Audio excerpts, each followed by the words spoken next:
What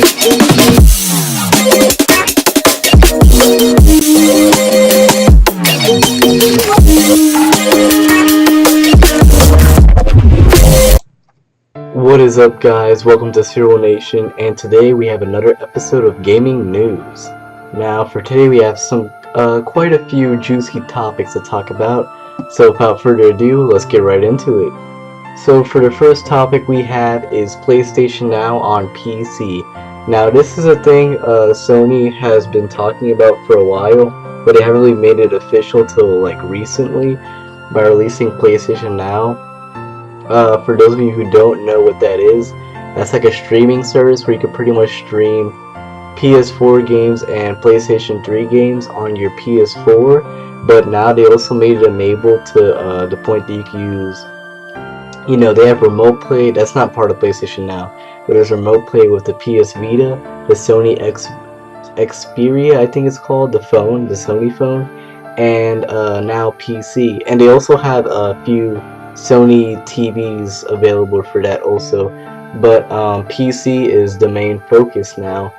And pretty much the information states that there's 500 PS3 titles now available for the streaming service, but the PS4 games that are available currently are, I'm just gonna read it off, but Killzone Shadowfall, don't know if the multiplayer is still active for that one, God of War 3 Remastered, Saints Row 4 Re-Elected, WWE 2K16, Tropico 5, Ultra Street Fighter 4, F1 2015, Darksiders 2 Definitive Edition, Evolve, also another game you can just play on Steam, MX vs ATV Supercross Encore, Resogun, that's a really good game, Helldivers, Broken Age, Dead Nation Apocalypse Edition, Grim Fandango Remastered, Akiba's Beat, Castle Storm Definitive Edition, Exist Archive, The Other Side of the Story,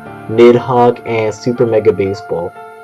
Those are all the launch titles that are going to be on Sony's PlayStation Now stream-based service for PC, but they'll have more games in the upcoming future as they stated. Next up, we have what's the name of the city? Salt Lake City Gaming Con, I think that's what it's called. Pretty much Gaming Con is Comic Con, but it's just more, it's pretty much just everything video game related, and I think that's actually really cool. I would love to go to a Gaming Con if I ever could. I'd much rather go to a Gaming Con than a Comic Con because I don't really read comics that much, even though I know Comic Con isn't just comics. They have movies, TV shows, anime, gaming, etc. But Gaming Con is really just the main focus of just pure video games. And pretty much the plans they have for this year for Salt Lake City's Gaming Con is they have a lot of stuff that they want to build, so pretty much they have these huge gaming attractions, which are sort of like real life arcade kind of stuff. So they have a Nerf war to where you have Nerf guns, you actually shoot other people. You can play over 700 board games. That's what they have planned. They're saying that they pretty much have everything for every single genre and every single category that a gamer likes. So if you like RPG games, if you like racing games, you like first person shooters, third person shooters, platformers, etc., they got it all. They got every single genre. So it's pretty cool. Let's see what they have. Yeah, they'll be showing off a lot of new video games. They'll have, tabletop board games, like I said. They have a huge pinball collection that they want to bring in. Old arcade cabinets are also coming in. Old consoles like Nintendo Entertainment System, Sega Genesis, and Dreamcast. And here's the best part, I know for you Overwatch drones that are watching, you Overwatch fanboys, you got people that want to be, or people that are dressing up as I don't know if it's actually the real voice actors of Overwatch, but pretty much your Overwatch actors. There's professional, yeah, it is the Overwatch actors. So the Overwatch actors are gonna be there. That's pretty huge.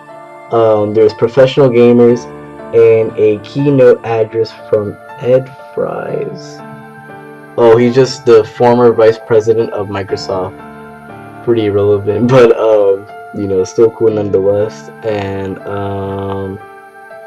yeah, Salt Lake Gaming Con. It starts. Actually, it starts. I'm pretty sure it started yesterday, but it's gonna end tomorrow. So by the time I release this, for those of you who did not go to that gaming convention, you pretty much will not be able to go there anymore unless you do live near Salt Lake City. But it's cool to deliver this gaming convention. I only found about this recently, but the location is Southtown Expo Center, 9575 S State Sandy, and it costs $5 to $90 a ticket. And last but not least, we're going to talk about Pokemon Go. Now, for those of you, whoever played Pokemon Go, you would know it was huge. It was a huge app, especially last year during the summer. Everyone talked about it. It was a huge trend. But now Pokemon Go is pretty much dead at this point. I did download it on my phone, but eventually I had to get rid of it because it was taking up too much space. But pretty much people are saying that Pokemon Go is just not alive anymore, and it kind of doesn't have a motive or reason to be. So I'm going to read out the reasons of why Pokemon Go is currently failing. First off, it says that there's just no reason to keep on playing because it's still played overall by the majority of the population throughout the world. Not the majority of the population, but by millions, worldwide, so different countries. But just a reason that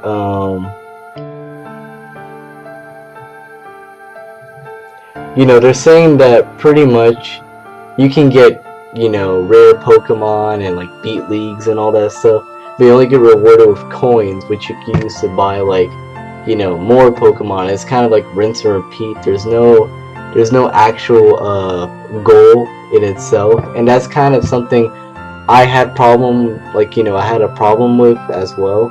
The second reason is there's no country or there's no areas for Pokemon in rural areas, and this I heavily agree with because I live in the suburban area, so really there's not as much Pokemon as compared to an urban area or downtown or a city. So that can be really tedious for people that have to go around driving, catching Pokemon, compared to if you're in the city, you can just walk around the street collecting Pokemon or go in the park area and stuff. Another reason is after the hype, the app just stopped becoming cool in general, and yeah, pretty much they said that at first it seemed like a cool idea to where you could capture Pokemon in the real world and stuff, but eventually it just seemed like a joke, with the AR abilities and stuff. Another reason is it's kind of difficult to become a Pokemon master at this point, just because that the main two things about Pokemon in general is catching and battling. You're battling other people with your Pokemon, and pretty much you're saying that finding Pokemon in general just seems to be harder than how it should be, and it would take up to 10 minutes just to find one Pokemon that's 3 kilometers away or something, only for it to disappear by the time you actually find the Pokemon. So for a lot of people who just played it for fun, for a casual enjoyment and not for actually competitive use, they kind of gave up on the app really quick. So those are really the main reasons of why articles are saying that Pokemon Go is dead and stuff. I'm pretty sure Nintendo's making a buttload of money off of it in general, but yeah, that's all the news I have for today, guys. Wanted to just make a quick video, but it probably came out long either way, but it doesn't matter. Like if you enjoyed, subscribe for more, and as always, I'll see you in my next one, alright? Peace.